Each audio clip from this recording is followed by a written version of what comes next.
Welcome back to EVO 1 MTB.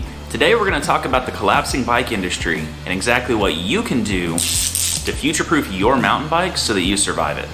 The bike industry has been in trouble for quite some time, and it's not new. So the bike industry has gone through, ebbs and flows for, probably the past 3 or 4 decades.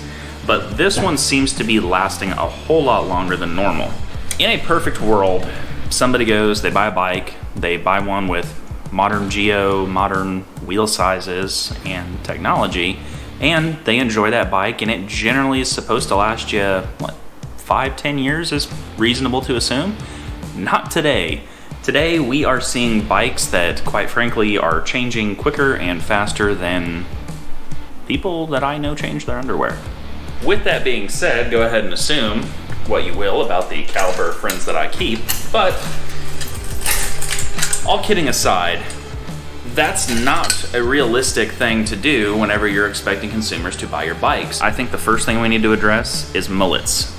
Now, a mullet bike is a 29 and 27.5 combo bike, and as fun as they are to ride, as cool, as progressive as it is, you're having to keep 2 different wheel sizes, front and rear, different already, 2 different tire sizes on hand, and now you get into tires that are front or rear specific?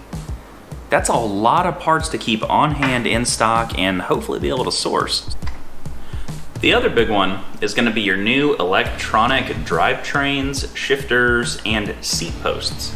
Now, I get where they're coming from. Sure, it might shift faster, it might be more reliable, it's better if you crash, but do you know how many times I see posts for people losing their batteries and battery covers off their shifters at my local trail?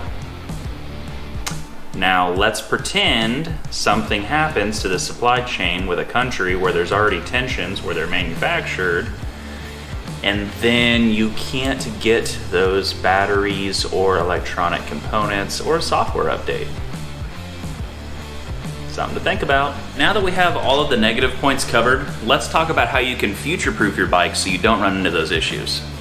The first thing is going to be picking a standard wheel size. Now, this is a 26. 26 has been around forever. It's still around. 26 ain't dead. Probably seeing hashtag that all over the gram.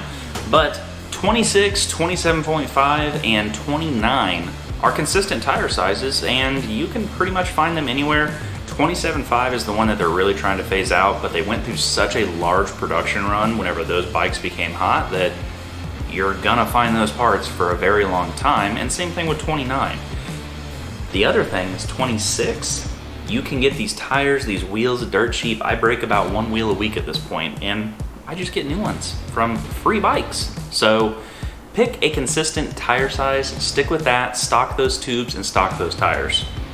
One thing that I really like is universal derailleur hangers. Now, I can find a UDH pretty much anywhere. I don't have to call my manufacturer or email them back and forth and wait for somebody at my obscure bike manufacturer frame shop to put down their IPA and box one up and ship it out 3 weeks later, keeping me off my bike.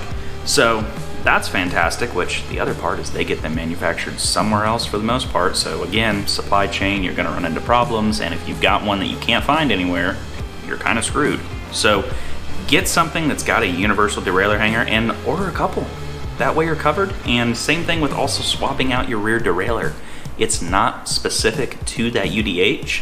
So in the case of this one, I can put whatever I want on here now. When it comes to drivetrain, I highly recommend getting away from a 3x as soon as you possibly can.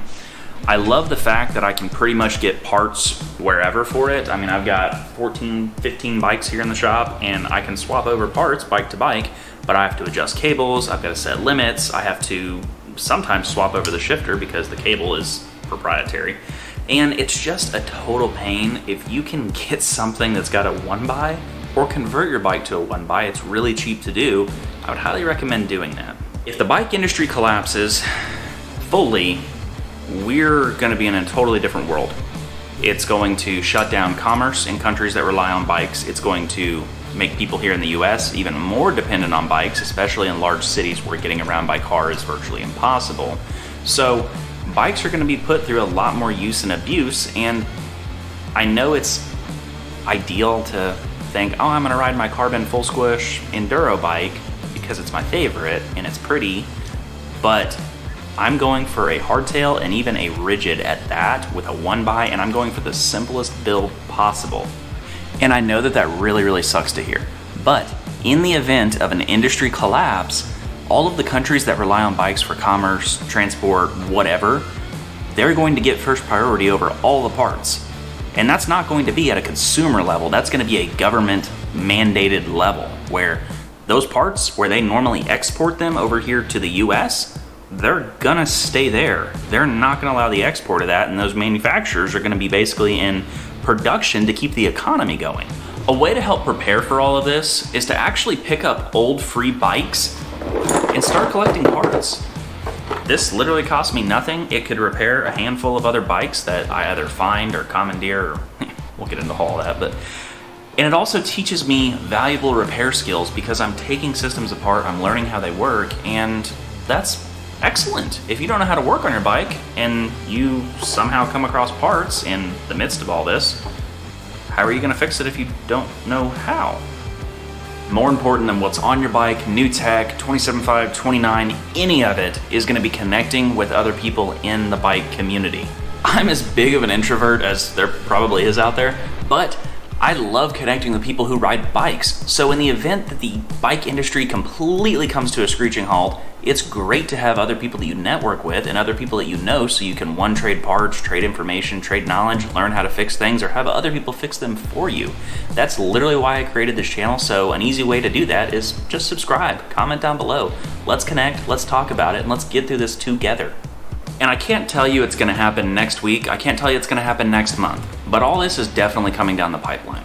I've been talking with people who work for major bike brands, have owned bike shop chains for 20 plus years, and people that are a lot higher up the food chain than I am. So I know that all the data is there. It's happened before, like I said earlier.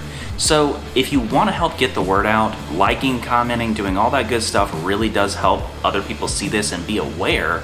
And also consider setting those alerts so you don't miss the upcoming videos whenever I start to release some of these interviews, release some of that data, and we can maybe get a better bead on exactly when this is going to go down and how better we should prepare. As always, I appreciate your time greatly. I can't wait to see you out on the trail, and I'll see you on the next video.